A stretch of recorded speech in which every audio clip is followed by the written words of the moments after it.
নতুন একটি কার্টুন নিয়ে আপনাদের সাথে উপস্থিত হলাম। কার্টুনটি দেখুন এবং উপভোগ করুন। সাবস্ক্রাইব করে বেল আইকনটি অন করে আমাদের চ্যানেলের সাথেই থাকুন। তাহলে শুরু করা যাক।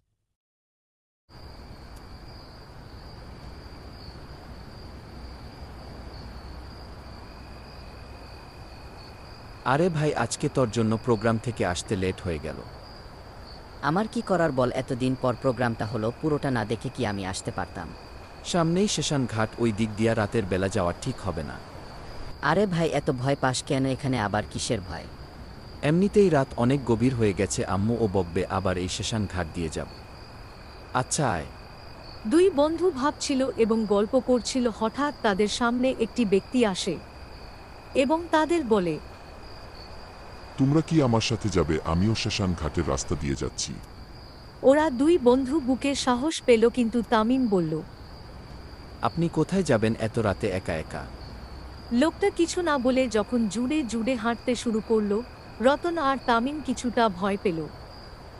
ওরা ও লোকটার পিছু পিছু যেতে শুরু করল। কিছু পথ যাওয়ার পর বুঝতে পারে ওরা শ্মশান ঘাটে এসে পড়েছে। তামিম পুরোপুরি কিছু বুঝে ওঠার আগেই রতন গায়েব হয়ে যায়। সে ভয় পেয়ে যায় এবং রতনকে খুঁজতে লাগে।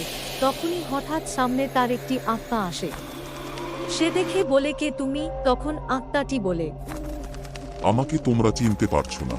তোমরা এত সময় কার পিছু অনুসরণ করে আসছিলে? সাথে সাথেই তামিম ভয় পেয়ে অজ্ঞান হয়ে যায়। সকালে যখন ঘুম ভাঙে ও দেখতে পায় ও শুয়ে আছি। ও ঘুম থেকে উঠে বলে, আমি এখানে কেন? আমার বন্ধু কোথায়? আমার বাড়ি যেতে হবে। তোমরা এত রাতে শ্মশান ঘাটের রাস্তায় কি করছিলে? জানো না রাস্তাটা ভালো নয়? আমরা প্রোগ্রাম শেষ করে বাড়ি যাচ্ছিলাম। হঠাৎ একজন ব্যক্তির সাথে দেখা হয়। সে আমাদেরকে কিছু না বলে হাঁটতে শুরু করে। আমরা ওর পিছু নেই। ও এক জায়গায় গিয়ে হারিয়ে যায়। তারপর আমার বন্ধুকে আর কোথায় দেখিনি এবং একটি আত্মাকে দেখে আমি অজ্ঞান হয়ে যাই। সেই দিন থেকে আমি আর কখনোই শ্মশান ঘাটের রাস্তা দিয়ে রাতে যাইনি।